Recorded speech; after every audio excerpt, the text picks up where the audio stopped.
गुरुवार व्रत कथा। एक कथा के अनुसार प्राचीन काल की बात है। किसी राज्य में एक बड़ा प्रतापी और दानी राजा राज्य करता था। वह हर गुरुवार को व्रत रखकर दीन दुखियों की मदद करके पुण्य प्राप्त करता था। परंतु ये बात उसकी रानी को अच्छी नहीं लगती थी। वह न तो व्रत करती थी और न ही दान पुण्य में विश्वास रखती थी। इतना ही नहीं, वह राजा को भी ऐसा करने से मना करती थी। एक समय की बात है, राजा शिकार खेलने के लिए बन गए। घर पर रानी और दासी थी। उसी समय गुरु बृहस्पति देव साधु का रूप धारण कर राजा के दरवाजे पर भिक्षा मांगने आए। साधु ने जब रानी से भिक्षा मांगी तो वह कहने लगी, हे साधु महाराज, मैं इस दान और पुण्य से तंग आ गई हूँ। आप कोई ऐसा उपाय बताएं जिससे कि सारा धन नष्ट हो जाए और मैं आराम से रह सकूं। इतना सुनकर बृहस्पति देव ने कहा, हे देवी, तुम बड़ी विचित्र हो। संतान और धन से कोई दुखी होता है। अगर अधिक धन है तो इसे शुभ कार्यों में लगाओ। कुंवारी कन्याओं का विवाह कराओ, विद्यालय और बाग बगीचे का निर्माण कराओ, जिससे तुम्हारे दोनों लोग सुधरे। परंतु साधु की इस बातों से रानी को खुशी नहीं हुई। उसने कहा कि मुझे ऐसे धन की आवश्यकता नहीं है जिसे मैं दान दूं और जिसे संभालने में मेरा सारा समय नष्ट हो जाए। तब साधु ने कहा, अगर तुम्हारी ऐसी इच्छा है तो मैं जैसा तुम्हें बताता हूँ तुम वैसा ही करना। गुरुवार के दिन तुम घर को गोबर से लिपना, अपने बालों को पीली मिट्टी से धोना, राजा से हजामत बनाने को कहना, भोजन में मांस मंदिरा का प्रयोग करना, कपड़े धोबी के यहाँ धुलने देना। इस प्रकार 7 बृहस्पतिवार करने से तुम्हारा समस्त धन नष्ट हो जाएगा। इतना कहकर साधु के रूप में बृहस्पति देव अंतर्ध्यान हो गए। साधु के अनुसार कई बातों को पूरा करते हुए रानी को केवल 3 बृहस्पतिवार ही बीते थे कि उसकी समस्त धन संपत्ति नष्ट हो गई। भोजन के लिए राजा का परिवार तरसने लगा। तब एक दिन राजा ने रानी से बोला कि हे रानी, तुम यहीं रहो, मैं दूसरे देश को जाता हूँ, क्योंकि यहाँ पर सभी लोग मुझे जानते हैं, इसलिए मैं कोई छोटा काम नहीं कर सकता। ऐसा कहकर राजा दूसरे देश चला गया। वहाँ वह जंगल से लकड़ी काटकर लाता और शहर में बेचता। इस तरह वह अपना जीवन व्यतीत करने लगा। इधर राजा के परदेश जाते ही रानी और दासी दुखी रहने लगी। एक बार जब रानी और दासी को 7 दिन तक बिना भोजन के रहना पड़ा तो रानी ने अपनी दासी से कहा, हे दासी, पासी के नगर में मेरी बहन रहती है। वह बड़ी धनवान है, तो उसके पास जा और कुछ ले आ, ताकि थोड़ी बहुत गुजर बसर हो जाए। दासी रानी की बहन के पास गई। उस दिन गुरुवार था और रानी की बहन उस समय बृहस्पतिवार व्रत की कथा सुन रही थी। दासी ने रानी की बहन को अपनी रानी का संदेश दिया, लेकिन रानी की बड़ी बहन ने कोई उत्तर नहीं दिया। जब दासी को रानी की बहन से कोई उत्तर नहीं मिला तो वह बहुत दुखी हुई और उसे क्रोध भी आया। दासी ने वापस आकर रानी को सारी बात बता दी। यह सुनकर रानी ने अपने भाग्य को कोसा। उधर रानी की बहन ने सोचा कि मेरी बहन की दासी आई थी, परंतु मैं उससे नहीं बोली, इससे वह बहुत दुखी हुई होगी। कथा सुनकर और पूजा समाप्त करके वह अपनी बहन के घर आई और कहने लगी, हे बहन, मैं बृहस्पतिवार का व्रत कर रही थी। तुम्हारी दासी मेरे घर आई थी, परंतु जब तक कथा होती है तब तक ना तो उठते हैं और ना ही बोलते हैं, इसलिए मैं नहीं बोली। बताओ दासी क्यों आई थी? रानी बोली, बहन, तुमसे क्या छिपाऊं, हमारे घर में खाने तक को अनाज नहीं है। ऐसा कहते कहते रानी की आंखें भर आई। उसने दासी समेत पिछले 7 दिनों से भूखे रहने की पूरी बात अपनी बहन को बता दी। रानी की बहन बोली, देखो बहन, भगवान बृहस्पति सबकी मनोकामना को पूर्ण करते हैं। देखो, शायद तुम्हारे घर में अनाज रखा हो। पहले तो रानी को विश्वास नहीं हुआ, पर बहन के आग्रह करने पर उसने अपनी दासी को अंदर भेजा तो उसे सचमुच अनाज से भरा हुआ एक घड़ा मिल गया। यह देखकर दासी को बड़ी हैरानी हुई। दासी रानी से कहने लगी, हे रानी, जब हमको भोजन नहीं मिलता तो हम व्रत ही तो करते हैं, इसलिए क्यों ना इनसे व्रत और कथा की विधि पूछ ली जाए ताकि हम भी व्रत कर सके। तब रानी ने अपनी बहन से बृहस्पतिवार व्रत के बारे में पूछा। उसकी बहन ने बताया, बृहस्पतिवार के व्रत में चने की दाल और मुनक्का केले की जड़ में अर्पित करें तथा दीपक जलाएं, व्रत कथा सुने और पीला भोजन ही करें। इससे बृहस्पति देव और भगवान विष्णु प्रसन्न होते हैं। व्रत और पूजा की विधि बताकर रानी की बहन अपने घर को लौट गई। 7 दिन के बाद जब गुरुवार आया तो रानी और दासी ने व्रत रखा। वह घुड़ साल में जाकर चना और गुड़ लेकर आई। फिर उससे केले की जड़ तथा विष्णु भगवान की पूजा की। अब पीला भोजन की चिंता को लेकर दोनों बहुत दुखी हुई। चूँकि उन्होंने व्रत रखा था, इसलिए बृहस्पति देव ने उनसे प्रसन्न थे।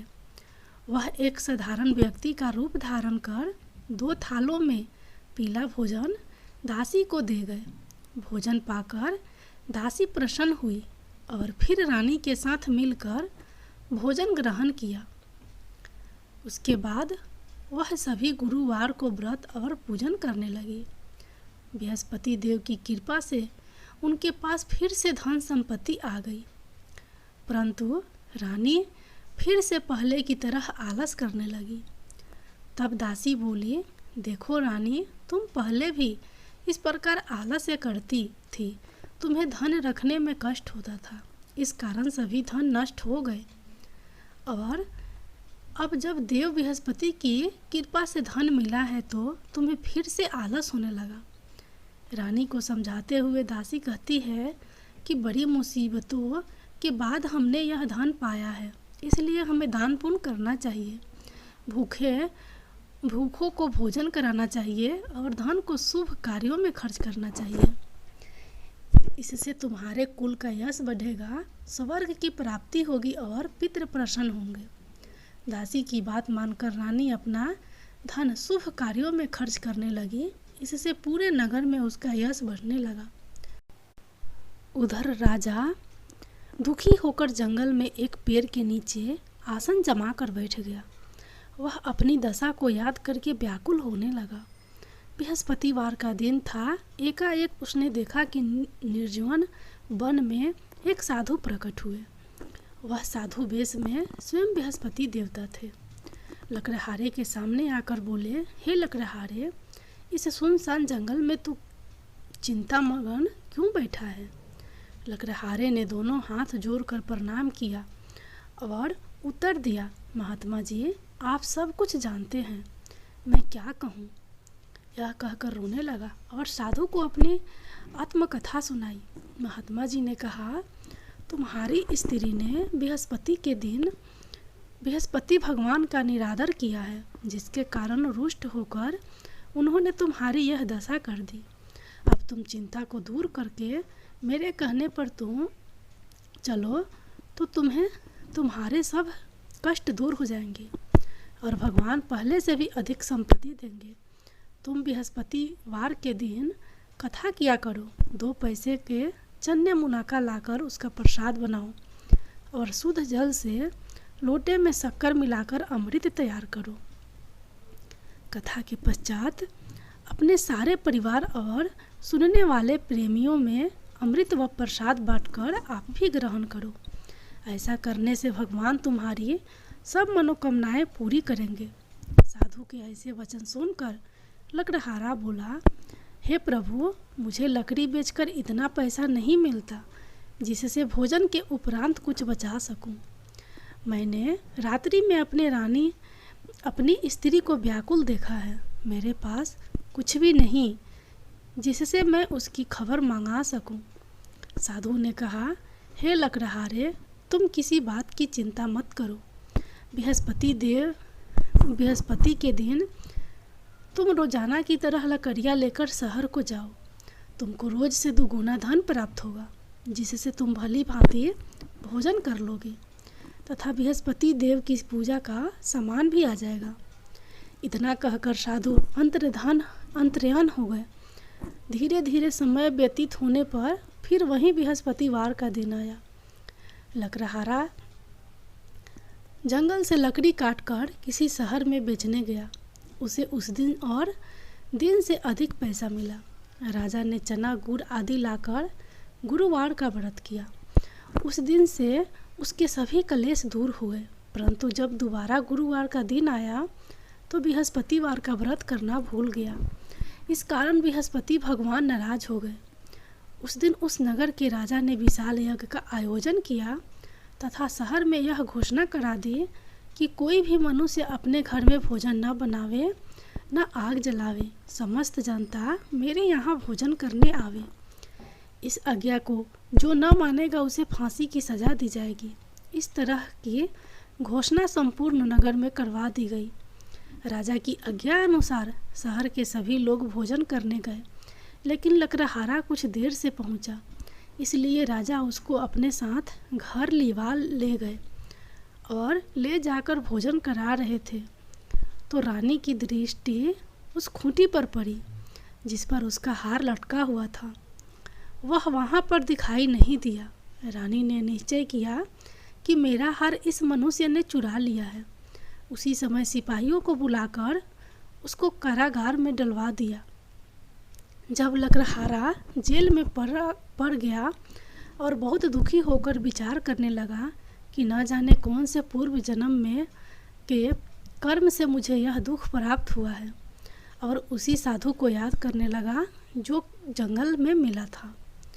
उसी समय तत्काल बृहस्पति देव साधु के रूप में प्रकट हुए और उसकी दशा को देखकर कहने लगे, अरे मूर्ख, तूने बृहस्पति देव की कथा नहीं करी, इस कारण तुझे दुख प्राप्त हुआ है।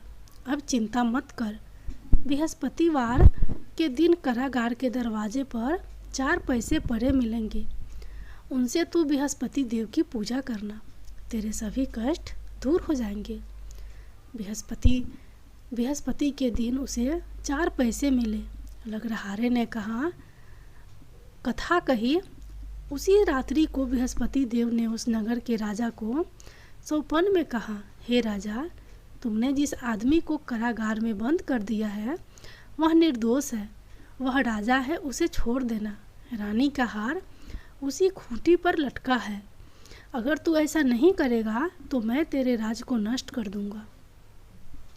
इस तरह रात्रि के सौपन को देखकर राजा प्रातःकाल उठा और खूंटी पर हार देखकर लकड़हारे को बुलाकर क्षमा मांगी तथा लकड़हारे को योग सुंदर वस्त्र आभूषण देकर विदा कर दिया। बृहस्पति देव की आज्ञा अनुसार लकड़हारा अपने नगर को चल दिया। राजा जब अपने नगर के निकट पहुंचा तो उसे बड़ा आश्चर्य हुआ। नगर में पहले से अधिक बाग, तालाब, कुएं तथा बहुत सी धर्मशाला, मंदिर आदि बन गई है। राजा ने पूछा, यह किसका बाग और धर्मशाला है? तब नगर के सब लोग कहने लगे, यह सब रानी और बांदी के दासी के है। तो राजा को आश्चर्य हुआ और गुस्सा भी आया। जब रानी ने यह खबर सुनी कि राजा आ रहे हैं तो उन्होंने बांदी से कहा कि हे दासी, देख, राजा हमको कितनी बुरी हालत में छोड़ गए थे। हमारी ऐसी हालत देखकर वह लौट न जाए, इसलिए तू दरवाजे पर खड़ी हो जा। आज्ञा अनुसार दासी दरवाजे पर खड़ी हो गई। राजा आए तो उन्हें अपने साथ लिवा लाई। तब राजा ने क्रोध करके अपनी रानी से पूछा कि यह धन तुम्हें कैसे प्राप्त हुआ है? तब उन्होंने कहा, हमें यह सब धन बृहस्पति देव के इस व्रत के प्रभाव से हुआ है। राजा ने निश्चय किया कि 7 रोज बाद तो सभी बृहस्पति देव का पूजन करते हैं, परंतु मैं प्रतिदिन दिन में 3 बार कहानी, कथा तथा रोज व्रत किया करूँगा। अब हर समय राजा के दुपट्टे में चने की दाल बंधी रहती तथा दिन में 3 बार कथा कहता। एक रोज राजा ने विचार किया कि चलो अपनी बहन के यहाँ हो आवे। इस तरह निश्चय कर राजा घोड़े पर सवार हो अपनी बहन के यहाँ चलने लगा। मार्ग में उसने देखा कि कुछ आदमी एक मुर्दे को लिए जा रहे हैं। उन्हें रोककर राजा कहने लगा, अरे भाइयों, मेरे बृहस्पति देव की कथा सुन लो। वे बोले, लो, हमारा तो आदमी मर गया है, इसको अपनी कथा की पड़ी है। परंतु कुछ आदमी बोले, अच्छा कहो, हम तुम्हारी कथा भी सुनेंगे। राजा ने दाल निकाली और जब कथा आधी हुई कि मुर्दा हिलने लगा और जब कथा समाप्त हो गई तो राम राम करके मनुष्य उठकर खड़ा हो गया। आगे मार्ग में उसे एक किसान खेत में हल चलाता मिला। राजा ने उसे देखा और उससे बोले, अरे भाइयों, तुम मेरी बृहस्पति की कथा सुन लो। किसान बोला, जब तक मैं तेरी कथा सुनूंगा तब तक 4 हरैया जोत लूँगा। जा अपनी कथा किसी और को सुनाना। इस तरह राजा आगे चलने लगा। राजा के हटते ही बैल पछाड़ खाकर गिर गए तथा किसान के पेट में बड़ी जोर का दर्द होने लगा। उस समय उसकी माँ रोटी लेकर आई। उसने जब यह देखा तो अपने पुत्र से सब हाल पूछा और बेटे ने सभी हाल कह दिया। तो बुढ़िया दौड़ी दौड़ी उस घुड़सवार के पास गई और उससे बोली कि मैं तेरी कथा सुनूंगी, तू अपनी कथा मेरे खेत पर चलकर ही कहना। राजा ने बुढ़िया के खेत पर जाकर कथा कही, जिसके सुनते ही वह बैल उठ खड़े हुए तथा किसान के पेट का दर्द भी बंद हो गया। राजा अपनी बहन के घर पहुंचा। बहन ने भाई की खूब मेहमानी की। दूसरे रोज प्रातःकाल राजा जगा तो वह देखने लगा कि सब लोग भोजन कर रहे हैं।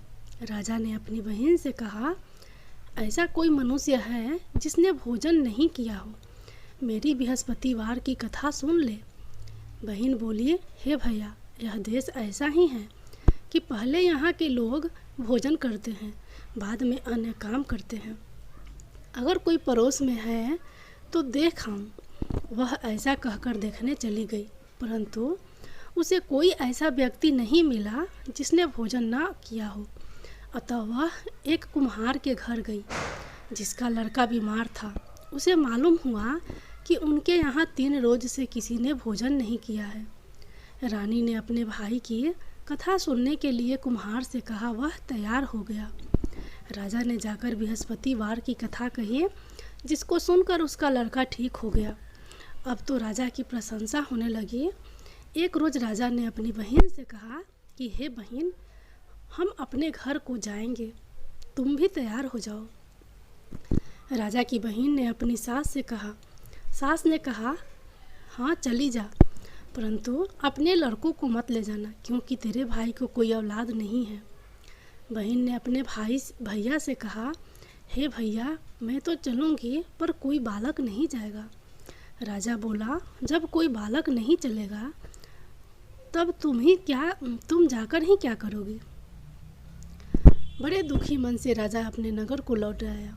राजा ने अपनी रानी से कहा, हम निसंतान हैं, हमारा मुंह देखने का धर्म नहीं है और कुछ भोजन आदि नहीं किया। रानी बोली, हे प्रभु, बृहस्पति देव ने हमें सब कुछ दिया है, वह हमें औलाद अवश्य देंगे। उसी रात को बृहस्पति देव ने राजा के सपने में कहा, हे राजा, उठ, सभी सोच त्याग दे, तेरी रानी गर्भवती है। राजा की यह बात सुनकर बड़ी खुशी हुई। 9वें महीने में उसके गर्भ से एक सुंदर पुत्र पैदा हुआ। तब राजा बोला, हे रानी, स्त्री बिना भोजन के रह सकती है, पर बिना कहे नहीं रह सकती। जब मेरी बहन आवे तुम उससे कुछ कहना मत। रानी ने सुनकर हाँ कह दिया। जब राजा की बहन ने यह शुभ समाचार सुना तो वह बहुत खुश हुई तथा बधाई लेकर अपने भाई के यहाँ आई। तभी रानी ने कहा, घोड़ा चढ़कर तो नहीं आई, गधा चढ़ी आई। राजा की बहन बोली, भाभी मैं इस प्रकार ना कहती तो तुम्हें औलाद कैसे मिलती। बृहस्पति देव ऐसे ही हैं, जैसे जिसके मन में कामनाएं हैं सभी को पूर्ण करते हैं। जो सद्भावना पूर्वक बृहस्पतिवार का व्रत करता है एवं कथा पढ़ता है अथवा सुनता है, दूसरों को सुनाता है, बृहस्पति देव उसकी सभी मनोकामना पूर्ण करते हैं। जय बृहस्पति देव। बृहस्पति देव की आरती। ओम जय बृहस्पति देवा, जय बृहस्पति देवा, छिन छिन भोग लगाऊं कदली फल मेवा। ओम जय बृहस्पति देवा, तुम पूर्ण परमात्मा तुम अंतर्यामी, जगत पिता जगदीश्वर तुम सबके स्वामी।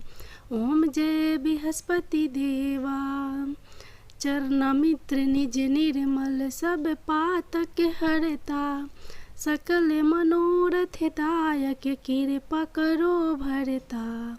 ओम जय बृहस्पति देवा, तन मन धन अर्पण कर जो शरण परे, प्रभु प्रकट तब हो कर आकर द्वार खरे। ओम जय बृहस्पति देवा, दीन दयाल दयानिधि भक्तन हितकारी, पाप दोष सब हरता भव बंधन हारी। ओम जय बृहस्पति देवा, सकल मनोरथ दायक सब संशय तारो, विषय विकार मिटाओ संतन सुख हारी। ओम जय बृहस्पति देवा, जो कोई आरती तेरी प्रेम सहित गावे, ज्येष्ठानंद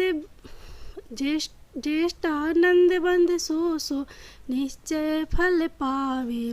ओम जय बृहस्पति देवा।